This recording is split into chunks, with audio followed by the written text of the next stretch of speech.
जम्मू कश्मीर की ब्यूरोक्रेसी की बात करें तो कुछ दिन पहले जम्मू कश्मीर नेशनल कॉन्फ्रेंस के जो सरबराह हैं डॉक्टर फारूक अब्दुल्ला, उन्होंने जम्मू कश्मीर की ब्यूरोक्रेसी की बात की थी और कहा था कि जो बाबूशाही लोग हैं वो ना तो गरीबों की, ना तो जम्मू कश्मीर के आवाम की बात सुनते हैं, ना ही जम्मू कश्मीर के जो पॉलिटिकल लीडर्स हैं उनका फ़ोन उठाते हैं। यानी कि जम्मू कश्मीर में ब्यूरोक्रेसी जो है पूरी तरह से हावी हो चुकी है। और इस बात का अंदाज़ा आप लगा सकते हैं कि जम्मू कश्मीर के जो नेशनल कॉन्फ्रेंस के सरबराह हैं और जम्मू कश्मीर के चीफ मिनिस्टर रह चुके हैं डॉक्टर फारूक अब्दुल्ला, उन्होंने इस बात को जताया और कहा कि जम्मू कश्मीर में ब्यूरोक्रेसी किस तरह काम कर रही है। और आज जो हम आपको बात बताने जा रहे हैं कि जम्मू कश्मीर को दो हिस्सों में बांट दिया गया है। जम्मू कश्मीर यूनियन टेरेटरी अलग से और लद्दाख की यूनियन टेरेटरी जो अलग बना दी गई। और जम्मू कश्मीर में आर्टिकल 370 और 35A को हटा दिया गया। और जम्मू कश्मीर के लोग इस चीज़ से खुश थे कि आर्टिकल हटने के बाद जम्मू कश्मीर में तरक्की हो जाएगी और जम्मू कश्मीर को एक नया और सुपर यूनियन टेरेटरी बनाने का जो प्रधानमंत्री मोदी का सपना था वो ये था कि आर्टिकल 370 के बाद जम्मू कश्मीर में तरक्की होगी और बहुत सारी स्कीम जो है जम्मू कश्मीर के लिए दी गई। लेकिन जो हमारे जम्मू कश्मीर के बाबूशाही लोग हैं उन्होंने उस स्कीम को ग्राउंड ज़ीरो पे इम्प्लीमेंट नहीं किया। और उसकी मिसाल हम आपको देते हैं प्रधानमंत्री आवास योजना, यानी कि जो अर्बन के लिए भी थी और प्रधानमंत्री आवास योजना रूरल के लिए भी थी। हर घर पक्का होना चाहिए, चाहे वो गाँव में हो चाहे वो शहर में हो। उस चीज़ के लिए ये स्कीम दी गई थी प्रधानमंत्री की तरफ से कि हर उस बेनिफिशरी को आइडेंटिफाई करना है जिसका मकान कच्चा होगा और उसको मकान जो है बना के दिया जाएगा सरकार की तरफ से। और ये सरकारी स्कीम थी प्रधानमंत्री आवास योजना स्कीम, जिसके अलावा बहुत सारी ऐसी स्कीम थी जैसे जनधन योजना उस गांव उस घर के लिए बैंक फैसिलिटीज़, उज्ज्वला योजना LPG फैसिलिटीज़, उसके अलावा सौभाग्य स्कीम के तहत उस घर को बिजली देना और स्वच्छ भारत मिशन के तहत वहाँ उस गांव में घर में टॉयलेट्स बनाना। यानी कि तमाम स्कीमें जो है जम्मू कश्मीर को एक नया जम्मू कश्मीर बनाने के दी गई।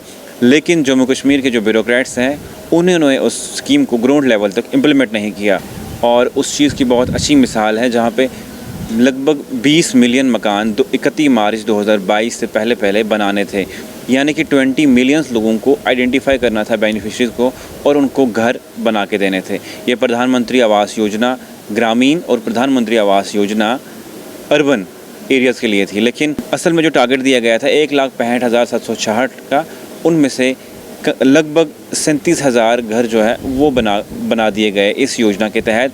यानी कि 30% से भी कम, अगर हम इनकी परसेंटेज निकालें वो 30% से भी कम परसेंटेज है, उतना काम कर दिया गया। लगभग 1,28,000 घर जो है अभी भी बनाने हैं, जो बेनिफिशरीज है उनको आइडेंटिफाई करना है।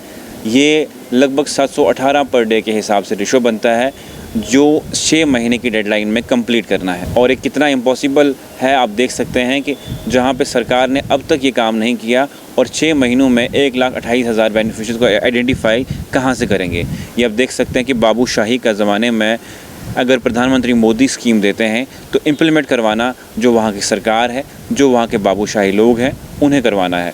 अगर AC रूम में एक्शन प्लान बनता है तो ग्राउंड ज़ीरो में जाके उस एक्शन प्लान को इम्प्लीमेंट करवाना भी सरकारी बाबुओं का काम है। वो ग्राउंड ज़ीरो पे जाएं, बेनिफिशरीज़ को, असल बेनिफिशरीज़ को वो स्कीम मुहैया हो रही है या नहीं, वो सब चीज़ें देखना उनका काम है। लेकिन मीडिया के माध्यम से और अर्ली टाइम के माध्यम से अपनी बहुत सारी ऐसी रिपोर्ट्स देखी होंगी जो रिपोर्ट्स ये साफ दर्शाती हैं कि प्रधानमंत्री आवास योजना की जो स्कीम है वो हर गाँव हर घर तक तो पहुंच रही है, लेकिन उन लोगों तक नहीं पहुंचती है जो असल में उस स्कीम के हकदार हैं। हमने बहुत सारी रिपोर्ट्स की जिन रिपोर्ट्स में मकान गिरे हुए हैं, मकानों के छत टूटे हुए हैं, लेकिन वो गरीब जो हैं, वो गरीब फैमिली, गाँव की फैमिली, उनको इतना पता नहीं है, वो इतने अवेयर नहीं है कि किस तरह उस स्कीम को मुहैया करवा दिया जाए, किस तरह उस स्कीम को ले सकते हैं वो लोग, वो अवेयरनेस नहीं है। और वो भी सरकारी लोगों का काम था कि हर घर हर गांव में इस चीज़ के अवेयरनेस कैंप्स रखें और उन गरीबों तक स्कीम पहुंचे। लेकिन बहुत सारी जगह हम गए और ख़ुद विज़िट किया और वहाँ पे उन गरीबों ने ये दास्तान सुनाई कि हमारे पास लोग आते हैं, मकान के नाम लिख के ले लेते हैं, लेकिन बाद में हमें वो मकान नहीं मिलते, हमारे जो स्कीम के पैसे हैं वो किसी और को दिए जाते हैं। यानी कि आप देख सकते हैं कि करप्शन जो है बहुत पीक पे जम्मू कश्मीर में और ब्यूरोक्रेसी जम्मू कश्मीर के लोगों पे हावी हुई है और कुछ भी कहीं भी सुनवाई नहीं हो रही है। जो टारगेट दिया गया था उस टारगेट में अब 6 महीने, यानी कि 6 महीने की डेडलाइन है और 6 महीने की डेडलाइन में लगभग 1,28,000 बेनिफिशरीज को आइडेंटिफाई करना है। वो एक दिन का रेशो निकाला जाए तो 718 पर डे के हिसाब से लोगों को आइडेंटिफाई करना है और उन लोगों तक स्कीम पहुंचानी है। और मैं आपको बता दूं, इस स्कीम के तहत लगभग 106 करोड़ और 23 लाख रुपए अब तक खर्च कर दिए गए हैं इस साल के मार्च तक। और वो किन लोगों पे खर्च हुए हैं वो भी अच्छे से जानते हो, क्योंकि जिन लोगों तक हम पहुँचे, जिन लोगों तक वो स्कीम पहुँचनी चाहिए, उन लोगों तक ये स्कीम नहीं पहुंची है। और बहुत सारे ऐसे गांव हैं, बहुत सारे ऐसे लोग हैं जो इस स्कीम से अवेयर नहीं है, यानी कि जिनको बार बार अगर सरपंच के पास जाए, बीडीओ के पास जाए, उनका नाम लिस्ट में आता है, उसके बाद उनको वो पैसे नहीं मिलते हैं। करप्शन पीक लेवल पे है और जो ब्यूरोक्रेसी है वो गरीब लोगों की बात नहीं सुन रही है। और वो गरीब लोगों की बात सुनने के लिए जो बाबुल शाही हैं उनको एसी के दफ्तरों से बाहर आना पड़ेगा।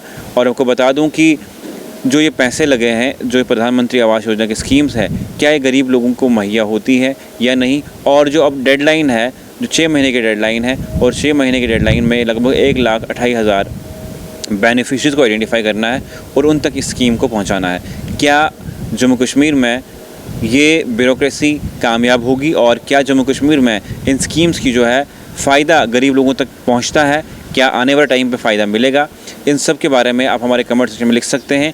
और अगर आपके आसपास इसी तरह की कोई समस्या है, आप हम तक वो मैसेज ड्रॉप कीजिए और हमारी टीम आप तक पहुंचेगी और उस समस्या को सरकार तक पहुंचाएगी। और सरकार तक हम हमेशा अपनी बात पहुंचाते रहते हैं ताकि एक न एक दिन सरकार जागे और जितने भी काम हैं वो कर दें।